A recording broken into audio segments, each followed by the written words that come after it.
ሶሻል ሚዲያ ማርኬቲንግ ምንድነውና እንዴት እንደሚሰራ በዚህ ቪዲዮ ላስተምራችሁ። ብዙ ሚስኮንሰፕሽኖች አሉ ስለ ሶሻል ሚዲያ ማርኬቲንግ። ሶሻል ሚዲያን ብቻ ተጠቅማችሁ የማይሸጥ ፕሮዳክቶችን በብዛት መሸጥ ትችላላችሁ የሚባል ነገር አለ። ይሄ ነገር ግን በጣም የተሳሳተ ነው። ሶሻል ሚዲያ ከሎካል ገበያው የተለየ ምንም የሚያመጣላችሁ ነገር የለም። ሎካል ማርኬቱ ላይ ጥሩ የሚሸጡ ፕሮዳክቶች ሶሻል ሚዲያም ላይ ሲመጡ ጥሩ ይሸጣሉ። ሎካል ማርኬቱ ላይ ደግሞ ጥሩ የማይሸጡ ፕሮዳክቶች ሶሻል ሚዲያ ላይ ሲመጡ ጭራሽ ላይሸጡ ይችላሉ ማለት ነው። ስለዚህ ሶሻል ሚዲያ ማርኬቲንግ ምንድነው የሚለውን ነገር ላስረዳችሁ። ከዛ ውጪ ደግሞ ሶሻል ሚዲያ ላይ እንዴት ማርኬት ማድረግ እንደምትችሉ ደግሞ አስረዳችኋለሁ ማለት ነው። ሶሻል ሚዲያ ማርኬቲንግ ማለት በቀላሉ ሶሻል ሚዲያን ተጠቅሞ ማርኬቲንግ መስራት ማለት ነው። ማርኬቲንግ ደግሞ ዋና ዓላማው ምንድነው? የእናንተን ፕሮዳክት በተጠቃሚው ችግር አድርጎ በተጠቃሚው ፍላጎት ላይ ተመስርቶ ማቅረብ ማለት ነው። ስለዚህ ሶሻል ሚዲያ ላይ በዋናነት የምንቀሳቀስበት መርህ ምንድነው? የኦዲየንስ ፍላጎት ነው። ስለዚህ ኦዲየንስ ነው ዋነኛ መሪያችን ማለት ነው። ሶሻል ሚዲያ ማርኬቲንግ ላይ ኦዲየንሳችን የሚፈልገው ነገር ከሆነ ምንም ነገር ማቅረብ አለብን ማለት ነው። እሱን ነገር እስካቀረብን ድረስ ዋነኛ ሽያጭ ማግኛ ምክንያታችንን አግኝተናል ማለት ነው። ስለዚህ ሶሻል ሚዲያ ማርኬቲንግ በቀላሉ ካስረዳችሁ፣ ስለዚህ ሶሻል ሚዲያ ላይ እቃ ለመሸጥ አሰባችሁ ወይ ደግሞ ኢንፍሉዌንሰር ከሆናችሁም ደግሞ የራሳችሁን ፕሮዳክት ወይ ሰርቪስ አምርታችሁ መሸጥ አሰባችሁም ማድረግ ያለባችሁ 5 ዋና ነገሮች አሉ። ሶሻል ሚዲያ ላይ የትኛውን ፕሮዳክት ወይ ደግሞ ሰርቪስ ለመሸጥ መጀመሪያ መሆን ያለበት ነገር ዩዘብል መሆን አለበት። ዩዘብል መሆን አለበት፣ ዩዝ መኖር አለበት ማለት ነው። ስለዚህ በትክክል የሆነ ጥቅም ሊኖረው ይገባል። ጥቅሙ ደግሞ ግዴታ ለሰዎች መታየት አለበት እናንተ ዲሊቨር ስታረጉ ቆም ማለት ነው። ስለዚህ በጣም ከፍተኛ ጥቅም ያለው እቃ መሆን አለበት፣ ካለበለዚያ አይሸጥም። አንደኛ ሶሻል ሚዲያ ላይ ለመሸጥ ማድረግ ያለባችሁ ነገር ዩዛብል ማድረግ ነው። ዩዝ እንዴት ነው የምታገኙት ካላችሁ የሰውን ችግር ነው መጀመሪያ ማየት ያለባችሁ። ስለዚህ ከፕሮብለም ነው የሚመጣው ማለት ነው ዩዝ። ስለዚህ ፕሮብለም አጥኑ መጀመሪያ፣ ከዛ ፕሮብለም ካጠናችሁ በኋላ ነው ዩዝ የምታገኙት ማለት ነው። ለምሳሌ አሁን እኔ እዚህ ጋር የሆነ ነገር ከተቸገርኩኝ፣ ለምሳሌ አሁን ላይት በርካሽ ዋጋ ጎልኝ ከተቸገርኩኝ እዚህ ጋር በደንብ ቦግ ማረጊያ ላይት በርካሽ ዋጋ ብሰራ ሌላም ሰው ይሄ ችግር ስላለበት ይፈታለታል ብዬ ከችግር ተነስቼ ዩዝ ፈጥራለሁ ማለት ነው። ዩዙ ምንድነው? መብራት ነው። መብራቱ ግን በርካሽ ዋጋ መገኘቱ ችግር እየፈታ ነው ማለት ነው። ስለዚህ ዩዙ ፕሮብለም የሚፈታ መሆን አለበት። ፕሮብለሙ ስቲል ገበያው ላይ ላይቶች አሉ፣ ነገር ግን ኤክስፔንሲቭ ናቸው። ስለዚህ ዩዙ ፕሮብለም የሚፈታ ዩዝ መሆን አለበት ማለት ነው። ምክንያቱም ከሌሎች ፕሮዳክቶች ገበያ ላይ ኤግዚስት ከሚያደርጉ ፕሮዳክቶች ተለይቶ እንዲወጣ ማለት ነው። ሁለተኛ ላይ ለመሸጥ የሚያስፈልጋችሁ ነገር ደግሞ ተጠቃሚ ነው። ዩዘር ቤዝ ያስፈልጋችኋል ማለት ነው። ስለዚህ ዩዘር ቤዛችሁን ማወቅ አለባችሁ። ዩዘር ቤዝ ማለት ይሄ ችግር ያጋጠመውና ይሄ ችግር እንዲፈታለት የሚፈልግ የእናንተ ታርጌት ኦዲየንስ ማለት ነው። ስለዚህ ለዚህ ፕሮዳክት ወይ ደግሞ ለአንድ ሰርቪስ ሶሻል ሚዲያ ማርኬቲንግ ስትሰሩለት ታርጌት የምታደርጉት ይሄንን ኦዲየንስ መኖር አለበት ማለት ነው። እኔ ከልምዴ ተነስቼ ነው መመክራችሁ። ክሊርሊ ዩዘር ቤዝ መውጣት አለባችሁ።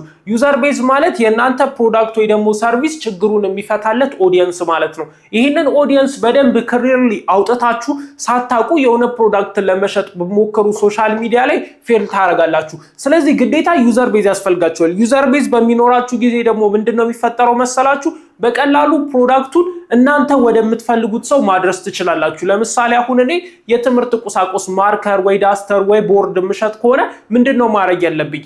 ተማሪዎች ጋር ወይ ደግሞ ትምህርት ቤቶች ጋር ታርጌት አደርጋለሁ ማለት ነው። ስለዚህ ፌስቡክ አድም ራድ ላረግ እችላለሁ። ከዛ ውጪ ደግሞ ቪዲዮን በምሰራበት ጊዜ #students #schools ምናምን ብዬ ጽፌ ሶሻል ሚዲያው ታርጌት እንዲያደርግልኝ ማድረግ ይችላል። ከዛ ውጪ ደግሞ ይሄ ቪዲዮ ለተማሪዎች ነው፣ ስትማሩ ቪዥዋሊ የምታዩበትን ዋይት ቦርድ ከፈለጋችሁ በዚህ ዋጋ አቅርቤላችኋለሁ ብዬ ታርጌት ማድረግ እችላለሁ ማለት ነው። ስለዚህ ክሊርሊ የሚገዛችሁ ሰው ከፈለጋችሁ የሚገዛችሁ ሰው ጋር ሄዳችሁ መናገር አለባችሁ ማለት ነው። አሁን አንድ የኔ ቢጤ እናንተ ጋር መጥቶ ሲጠይቃችሁ ገንዘብ ከናንተ የመቀበል ቻንሱ ከፍተኛ ነው። ነገር ግን ዳር ላይ ቆሞ ስለ ማርያም ብሎ የሚለምነው የኔ ቢጤ ግን በብዛት ባዶ እጁን ነው የሚገባው። ስለዚህ እናንተ ጋር መጥቶ የሚጨቀጭቃችሁ የኔ ቢጤ ከናንተ ገንዘብ ስለሚቀበላችሁ እናንተ መረዳት ያለባችሁ ነገር ሰርቪሳችሁን ወይ ፕሮዳክታችሁን እንዲገዛ የምትፈልጉትን ሰው መጨቅጨቅ አለባችሁ ማለት ነው። በትክክል ስጨቀጭቁት ነው ከሱ እናንተ የምትፈልጉትን ነገር የምታገኙት ማለት ነው። ስለዚህ መጀመሪያ ተጠቃሚያችሁን እወቁት። ተጠቃሚያችሁን ሳታውቁት እንደዚህ አይነት ሰዎች ይገዙኛል እንደዚህ አይነት ቪዲዮ ሰራለሁ የሚባል ነገር የለም። ክሊርሊ ማን እንደሚገዛችሁ አንድ ላንድ ማወቅ አለባችሁ። ለሱ ነው ሶሻል ሚዲያ ላይ ክሊርሊ ስፒክ ማድረግ ያለባችሁ። አሁን እኔ ስልክ ምሸጥ ቢሆን በትክክል ስልክ መግዛት ላሰቡ ሰዎች ስልካችሁ ሲበላሽ እንዲህ ነው የምታረጉት፣ ስልክ ስገዙ ይሄንን እዩ ምናምን እያልኩ ስልክ መግዛት የሚፈልገውን ኦዲየንስ አጠራቅምና የሆነ ስልክ አምጥቼ እሸጥለታለሁ ማለት ነው። ሶ እንደዚህ አይነት መንገድ ነው ማርኬቲንግ የሚሰራው። ስለዚህ ማርኬቲንግ ላይ ዋነኛው ነገር ኦዲየንስን መለየት ነው።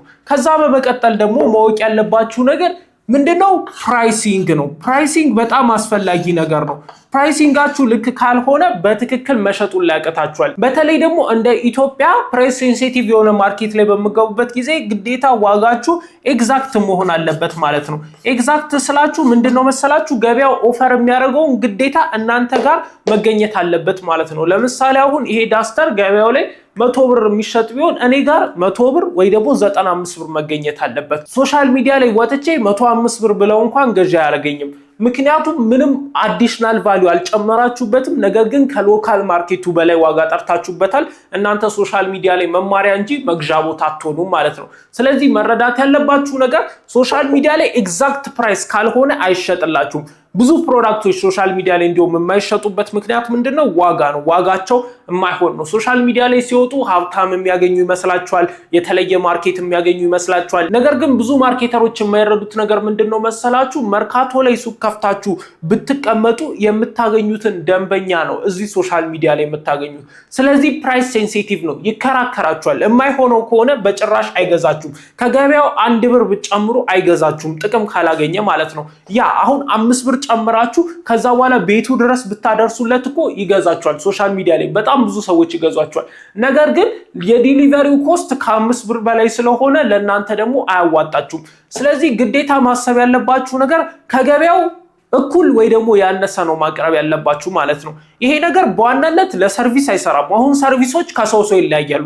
አሁን አንድ ካሜራማን እና ሌላ ካሜራማን ይለያያል ኳሊቲያቸው፣ ስታንዳርዳቸው። ስለዚህ ሁሉም ዋጋቸው እኩል መሆን አለበት እያልኩ አይደለም። ነገር ግን ፕሮዳክት ላይ የሚሸጡ ከሆነ ዋጋችሁን ከሰቀላችሁት ማንም ሰው አይገዛችሁም። ምክንያቱም ኢኮኖሚውም እንደምታውቁት ነው። ከዛ ውጪ ግን ኢኮኖሚውም እንዲህ ባይሆን ኖሮ ራሱ ማንም ሰው ብር ማውጣት ስለማይፈልግ ፕራይሳችሁም በጣም ሴንሲቲቭ ነው። ሰው በጣም ሪስፖንስ ይሰጣችኋል፣ በጣም ሊሰድባችሁም ይችላል ማለት ነው። ከዛ ውጪ ደግሞ ፕራይሳችሁን ትክክለኛ ከማረጋችሁ ባለፈ ደግሞ ዲሊቨሪያችሁ አሪፍ መሆን አለበት ማለት ነው። ዲሊቨሪ ማለት ምን ማለት ነው መሰራችሁ? የእናንተ ፕሮዳክት ወይ ደግሞ ሰርቪስ ለተጠቃሚው የሚደርስበት መንገድ ማለት ነው። ለተጠቃሚው የሚደርስበት መንገድ ስላችሁ ለምሳሌ አሁን ይሄንን ስልክ የምሸጠው ቢሆን እንዴት ነው የምሸጠው? ሱቅ ከፍቼ ነው መገናኛ ላይ የምሸጠው ወይስ ደግሞ ኦንላይን ዲሊቨር አደርግላቸዋለሁ ነው የሚለው ነገር ነው። እንዴት ነው ሰው ጋር የሚደርሰው? ሰው እንዴት ነው የእናንተን ፕሮዳክት ወይ ደግሞ ሰርቪስ ተጠቅሞ ኤክስፒሪየንስ ማድረግ የሚችለው ቴስት ማድረግ የሚችለው የሚለውን ነገር ያሳያል ማለት ነው። ዲሊቨሪ ወሳኝ ነገር ነው። እንደሚናቁ አይደለም። ምን ያህል ከስተመር እንደምታገኙና ምን ያህል ኦዲየንስ ደግሞ እንደምትሸሹ ዲፋይን የሚያደርገው ነገር ዲሊቨሪ ነው። አሁን ለምሳሌ የሆነ ሩቅ ቦታ ላይ ብታስቀምጡት ጥቂት ከስተመር ነው መጥቶ የሚገዟችሁ። ኦንላይን ሾፒንግ ኦፈር አድርጋችሁላቸው ከዛ ውጪ ደግሞ ዶር ቱ ዶር ቤታቸው ድረስ ዲሊቨሪ ብታመጡላቸው ግን ብዙ ኦዲየንሶች ይኖራቸዋል ማለት ነው። ስለዚህ ዲሊቨሪያችሁ አስ ስሙዝ አስ ፖሲብል መሆን አለበት። ለምሳሌ አሁን ይሄንን ስልክ ከቤታቸው ኮንፈርት ላይ ሆኖ ባመጣላቸው በጣም ብዙ ሰዎች የመግዛት ፍላጎታቸው ከፍተኛ ይሆናል። ምክንያቱም ለምን መሰላችሁ? በጣም ኮንፈርተብል ሆኖ እየኖሩ ህይወታቸውን ኢንተርፌር ሳላረገው እንደቀጠለ ስለሚቆይ ማለት ነው የነሱ ምቾት። እኔ ግን ስቲል የኔን ፕሮዳክት ወይ ደግሞ ሰርቪስ ለነሱ ኦፈር አድርጌላቸዋለሁ ማለት ነው። ስለዚህ ዲሊቨሪ ምንድነው መሰላችሁ? ኮንፈርት የሚነሳ መሆን የለበትም። ምቾታቸውን በጠበቀ መልኩ መሆን አለበት። ኦንላይን ሾፒንግ ኢኮመርስ ፕላትፎርም እንኳን ሲሰሩ የሚከፈልበት ሲስተም ማጠር አለበት። ወዲያውኑ ፕሮዳክት እንደመረጡ ከፍሎ መውጣት አለባቸው ማለት ነው። ስለዚህ ዲሊቨሪ ምን ያህል ሰው ኮንቨርት ያደርጋልና ምን ያህል ሰው ኮንቨርት አያደርግም የሚለውን ነገር ነው የሚወስነው። ቀላል ከሆነ ለምሳሌ አሁን ይሄንን ስልክ የሆነ ዌብሳይት ሰርቼ ልሽጠው ብዬ አንድ ፔጅ አስቀምጬለት ከዛ ዲፋይን አድርጌው ስለ ስልኩ ሙሉ መረጃ አስቀምጬ ከዛ ባይ ሲል ወዲያውኑ ትራንስፈር የሚያደርግበት ፔጅ አስገብቶት ባይ ካለውና ከዛ በኋላ በአድራሻው የሚመጣለት ከሆነ ብዙ ሰዎች የመግዛት ቻንስ ይኖራቸዋል። ምክንያቱም ደብል ቲንክ አያረጉም። እንዴ ልግዛው፣ መቼ ልግዛው ምናምን የሚብለውን ነገር በቀላሉ ከወሰኑ ይነኩታል። ከዛ በኋላ ቤታቸው ድረስ ይመጣል። ስለዚህ ዲሊቨሪ ስሙዝ መሆን አለበት ማለት ነው። ዲሊቨሪ ውስጥ ሄዳችሁ ማድረሳችሁ ብቻ ሳይሆን ፓኬጂንጉም ወሳኝ ነገር ነው። ለምሳሌ አሁን አንድ ሰው አይጥ እንዲጠፋለት ከፈለገ ቤቱ ምን ሊያረግ ይችላል? ብዙ ሰዎች የምትሉት ዘራ መድኃኒት ነው። ዘራ መድኃኒት ማርኬቲንግ ስለሰራ ነው እንጂ ታዋቂ ሆኖ ከዘራ መድኃኒት ድመት አይሻለውም እንዴ? ስለዚህ ዲሊቨሪ ማለት ሜትዱንም ጭምር ይወስናል። አንድ ሰው የሚፈልገው አይጥ እንዲጠፋለት ነው ፕሮብለሙ ማለት ነው። ዩዘሩ የሚፈልገው ፕሮብለም። ስለዚህ ዩዘር ቤዙ ምንድነው? አይጥ ያለባቸው ሰዎች ነው። ስለዚህ ኤግዛክት ፕራይሲንጉ ምንድነው? ቺፕ ነው። ምክንያቱም ቤት ውስጥ አይጥ ያለው ሰው ኢኮኖሚካሊ ደካማ ስለሆነ ማለት ነው። ስለዚህ ዲሊቨሪ ሜትዱ ምንድነው?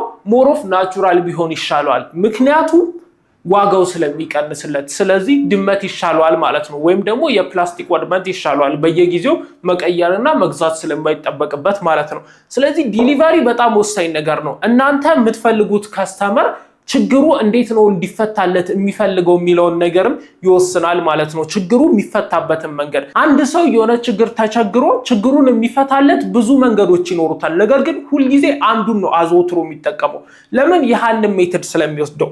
ስለዚህ ችግሩ የሚፈታበትን ሜትድ ዲሊቨሪ ውስጥ ይጠቃለላል ማለት ነው። ፊዚካሊ ሎኬሽኑ ሙቭ ከማድረግ በተጨማሪ ዲሊቨሪ ውስጥ እንዴት ነው ችግሩን የሚፈታው ዲሊቨር የሚያደርገው ሰርቪሱን ወይ ፕሮዳክቱን እንዴት ነው ፐርፎርም አድርጎ ዲሊቨር የሚያደርገው የሚለውን ነገር ይይዛል ማለት ነው። ዲሊቨሪ ችግሩን የምፈቱበት ሜትር ማለት ነው። ከዛ በኋላ ደግሞ እነዚህ 4 ስቴፖች ካለፈ በኋላ አንድ ስቴፕ ይቀረናል ማለት ነው። ስለዚህ ይሄ ስቴፕ ደግሞ ምንድነው መሰላችሁ? ዊሊንግነስ ነው። ዊሊንግነስ ማለት ምን ያህል ፍቃደኛ ናቸው፣ ችግራቸው እንዲፈታላቸው ምን ያህል ጉጉ ናቸው፣ ችግራቸው መፈታቱ ለነሱ ምን ያህል ቫልዩ ይሰጣቸዋል፣ ችግራቸው በፍጥነት ለመፈታት እነሱ ምን ያክል ቫልዩ ይሰጡታል ለችግሩ መፈታት የሚለውን ነገር ነው የሚወስነው ማለት ነው። ምን ያህል ፍቃደኛ ናቸው የሚለውን ነገር ነው የሚወስነው። ስለዚህ ዊሊንግነስ ማለት ምን ያህል ዊሊንግ ናቸው ይሄንን ችግር በዚህ መንገድ ለመፍታት ማለት ነው። ዊሊንግነስ የሚለው ነገር እንደዚህ ሙሉ ስቴፕ ከሄደ በኋላ ምን ያህል ፍቃደኛ ናቸው የሚለውን ነገር ካውንት ያደርግላቸዋል ማለት ነው። ዊሊንግነስ በዋናነት በማርኬቲንግ የሚፈታው ችግር ነው። በማርኬቲንግ የምትፈቱት ችግር ምንድነው መሰላችሁ? ዊሊንግ መሆናቸውን ነው የምትፈቱላቸው። ለምሳሌ አሁን ይሄንን ስልክ እኮ ሰው መግዛት ላይፈልግ ይችላል። ነገር ግን ይሄንን ስልክ ስትጠቀሙበት ካሜራው ምርጥ ስለሆነ ሶሻል ሚዲያችሁ ያድግላችኋል። ፈጣን ስለሆነ ስልክ ስደውሉበት አያቆራርጥባችሁም። ኔትወርኩ ጠንካራ ስለሆነ ገጠር ብትገቡበት እንኳን በትክክል ያናገርላችኋል። ባትሪው ረጅም ሰዓት ስለሚቆይ ረጅም መንገዶችን ያለ ቻርጅ ያስጉዛችኋል። ብዙ ነገሮችን ማድረግ ትችሉበታላችሁ። ስክሪኑ ደግሞ ጥራቱ ለአይን አያምም፣ ጨረር አይለቅም ምናምን ብዬ ማርኬት አርጌ የሰዎችን ፍላጎት መጨመር እችላለሁ። ስለዚህ የማርኬቲንግ የሶሻል ሚዲያ ማርኬቲንግ ዋና ዓላማው ይሄ ነው። ዊሊንግነስን መፍታት ነው። ፍቃደኛ ያልሆኑ ሰዎችን እነዚህ ሁላ ችግሩ ያለባቸው ከዛ በኋላ ችግሩ መፈታት የሚፈልጉላቸው ሰዎች ሆነው ፕራይሲንጉ ችግር ሳይኖርባቸው ዊሊንግ ሆነው ለማጥፋት ከዛ ውጪ ደግሞ እናንተ የእናንተን ፕሮዳክት የምታቀርቡበትን መንገድ ተመችቷቸው ነገር ግን ይወስናሉ ወይስ አይወስኑም የሚለውን ነገር በማርኬቲንግ ነው የምንለውጡት ማለት ነው። ስለዚህ ማርኬቲንግ ላይ ምን ታረጋላችሁ መሰላችሁ? ፔናቸውን ተነግሯቸዋላችሁ ስላችሁ ይሄንን ነገር ባለመጠቀማቸው ምን ያህል ፔን ውስጥ እየገቡ እንደሆነ ታስረዷቸዋላችሁ። ከዛ በኋላ ደግሞ የእናንተን ፕሮዳክት ወይ ደግሞ ሰርቪስ በመጠቀማቸው ደግሞ የሚያገኙትን ጌን ተነግሯቸዋላችሁ ማለት ነው። ስለዚህ ፔናቸውን አስረድታችሁ የእናንተን ፕሮዳክት ወይ ደግሞ ሰርቪስ በመጠቀማቸው ጌን የሚያገኙትን ነገር ተነግሯቸዋላችሁ። ስለዚህ ሶሻል ሚዲያ ማርኬቲንግ የሚሰራው ሶሻል ሚዲያን ተጠቅማችሁ ነው የምትሸጡት። እነዚህ 5 ነገሮች በትክክል የሚሰሩ ከሆነ ሶሻል ሚዲያንም ሳትጠቀሙ ሎካሊ አሪፍ ገበያ ማግኘት ትችላላችሁ። ነገር ግን ሶሻል ሚዲያን ተጠቅማችሁ እነዚህን 5 ስቴፖች በትክክል መሙላት የምትችሉ ከሆነ ከዛም በላይ በጣም ከፍተኛ የሆነ ፐርፎርማንስ እንዲኖራችሁ ያስችላል ማለት ነው። ስለዚህ ማሰብ ያለባችሁ የመጀመሪያው ነገር ችግር ይፈታል ወይ? ለተጠቃሚው የሚፈታለት ችግር አለ ወይ? ችግሩ የሚፈታለት ሰው ማን ነው? ምን አይነት ኦዲየንስ ነው? ከዛ ውጪ ደግሞ ችግሩ የሚፈታለት ሰው ይሄንን አፎርድ ያደርጋል ወይ? ከዛ በኋላ ደግሞ ችግሩ እንዲህ ነው ወይ እንዲፈታለት የሚፈልገው? ችግሩ መፈታቱን ነው የሚፈልገው። ከዛም ባለፈ ግን ችግሩ የሚፈታበትን ሜተድ ሰው ይወስኗል ማለት ነው፣ ዲሊቨሪ ማለት። ከዛ በኋላ ግን እናንተ ዋነኛ ማርኬቲንጋችሁን የምትሰሩት እዚህ ጋር ነው፣ ዊሊንግነስ ላይ ማለት ነው። ፔኑን ትነግሩታላችሁ። ከዛ በኋላ ደግሞ የእናንተ ሰርቪስ ወይ ፕሮዳክት የሚሰጠውን ጌን ደግሞ ትነግሩታላችሁ ማለት ነው። ከዛ በኋላ እነዚህን ሁሉንም ነገሮች አንድ ላይ አድርጋችሁ ሶሻል ሚዲያ ላይ ታመጡታላችሁ። ለዚህኛው ሰው ታወሩለታላችሁ። ይሄ ዋጋ እንደሆነ ትነግሩታላችሁ።